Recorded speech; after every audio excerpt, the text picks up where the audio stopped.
pero igual, tal vez más enfocado a precisamente el planteamiento que se utiliza desde la oposición en México. Le pido a don David, de hecho, que nos grabe, espero que haya cortado por ahí, obviamente, de cómo es que esta situación es preocupante, ¿no? Ahí están los datos sobre la mesa, ahí están los datos, incluso planteados en algunos medios de comunicación tradicionales como es Bloomberg, datos que hablan de una inflación muchísimo menor que acá Estados Unidos, que en toda la Unión Europea, datos que hablan de niveles de gasolina muy, muy bajos en comparación con lo que se vende en otros países, datos que hablan de un cambio de moneda fantástico, que hablan del superpeso, y de todas formas se utiliza el desafortunado discurso de decir que México está en la calle de la amargura en materia económica. Yo lo veo constantemente en las redes sociales. Cada vez que se hace algún tipo de planteamiento sobre López Obrador, llegan los bots y los trolls a decir, pero vea cómo tiene la economía, México está más pobre que nunca. Yo digo, híjole, no, los datos dicen una situación distinta, ¿no? Es muy curioso cómo la oposición, dado que tienen el dominio de los medios de comunicación, pueden construir narrativas que son contrarias a la realidad y a los datos. Y es la misma gente que nos llama y me incluyo en esa canasta porque a mí siempre me dicen que somos rupestres, que no sabemos de datos, que odiamos la técnica, y sin embargo se atreven a salir a decir una narrativa que es totalmente contraria a lo que dicen los datos, como tú ya bien mencionabas, querido Toño. Nos salen a decir que la economía mexicana es un fracaso cuando la moneda, cuando el peso mexicano es uno de los más fortalecidos y como dices, ni siquiera, o sea, es definitivamente el mundo de los que más ha aguantado la crisis. La inflación en México es de las que mejor ha aguantado también en toda América Latina y en todo el continente. Y de hecho, la inflación de energéticos en México, hasta el último dato que yo revisé de la OECD, que fue hace un mes, me parece, del mes pasado o quizá el mes anterior, si ahorita estamos en julio, debe ser del dato de junio, pero a lo mucho de mayo, era el que menos había subido de toda América, de todo el continente, ¿no? La inflación en específico de los energéticos, por la estrategia que ha tenido el presidente López Obrador de mantener su promesa de campaña de no subir los precios de la gasolina más allá de la inflación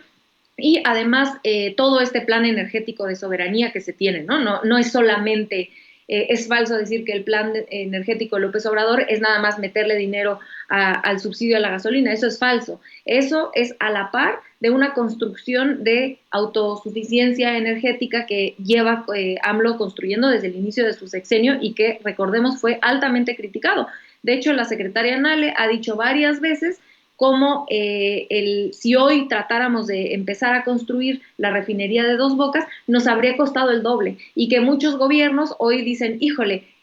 ya no es momento porque el acero está carísimo, porque la inflación subió, ya no es momento de construir y nosotros nos adelantamos a eso, ¿no? Entonces es toda una política energética que fue muy visionaria, hay que decirlo, fue muy visionaria porque muchos de los países a los que los neoliberales voltean y alaban, como Francia, como Alemania, como Estados Unidos, sobre todo Francia y Estados Unidos, están haciendo muchas de las políticas y de hecho a veces mucho más radicales como expropiar, como estatizar las industrias eléctricas, por ejemplo, lo que pasó en Francia, que México ha podido hacerlo de manera más mesurada, dado que empezamos muchísimo antes de que empezara esta crisis. Ahora, a mí me gustaría además abonar a lo que decía mi querido compañero Isaac, al tema de la austeridad. Es que creo que no se ha entendido en la oposición y eso les pasa por no ver las mañaneras, por considerar a AMLO un inepto, un rupestre, digo, ya me voy a meter otro tema, yo argumento que lo hacen por cuestiones clasistas, pero bueno, ese será tema para otra mesa. No se quieren informar, no quieren entender que AMLO no es ningún improvisado, que tiene estrategias muy complejas y muy bien pensadas en todos los sectores y que su propuesta económica es distinta a la del Fondo Monetario Internacional, a la del Banco Mundial, a las recetas neoliberales que nos han dado, incluyendo la política energética, y que claramente están funcionando porque ahí están los datos. Y entonces el tema de la austeridad se ha malentendido o se ha tergiversado desde la derecha, pero también desde la izquierda, porque hay cierta oposición que se cree como esa izquierda pues pura y que leyó 3 libros de izquierda y entonces esto es la izquierda y la austeridad va en contra de la izquierda, pero creo que no han entendido y que un poco hoy en la mañana Andrés Manuel López Obrador lo explicaba en la mañana, era que a él le costaba trabajo en Europa explicar la austeridad porque los europeos después de la crisis quedaron un poco asustados con la palabra austeridad. Sin embargo, lo que el presidente plantea sobre la austeridad es distinto. Es una receta totalmente distinta a la que el Fondo Monetario Internacional nos ha dado y que habla en específico en el caso mexicano de que no se puede, creo que se resume diciendo, no se puede tener un gobierno rico con un pueblo pobre. El gasto corriente que se tenía en México para los altos funcionarios, digo en general, pero muy cargado a los sueldos de los altos funcionarios, de las pensiones, estas millonarias como la que ya se mencionaba ayer por esta investigación de contralínea de Ernesto Zedillo, porque estuvo ahí algunos años en Banco de México, mientras que no se le daba apoyo a la gente, es decir, la distribución del gasto del gobierno, era una ofensa, más allá de una propuesta administrativa, de una propuesta de administración pública, del recurso público de la gente, que creo que es correcta, esa redistribución que plantea López Obrador, también es una cuestión ética. No puedes tener a funcionarios públicos ganando 500,000 pesos al mes cuando hay gente que no tiene para pasar el día. Es un asunto ético también el tema de la austeridad, como lo ha dicho el presidente. Es un tema económico, es un tema administrativo y es un tema ético. Hoy es un tema económico muy importante porque, como ya anunció el presidente López Obrador, se van a hacer aún más recortes en el gobierno para poder seguir apoyando a las familias con todos los programas sociales, que esos no se toquen y poder afrontar la crisis de una mejor forma. Lo que se plantea es bajar el gasto corriente arriba para que se pueda distribuir abajo y eso sí que ayuda a por lo menos poner un poco de resistencia a esta inflación que es mundial. Entonces,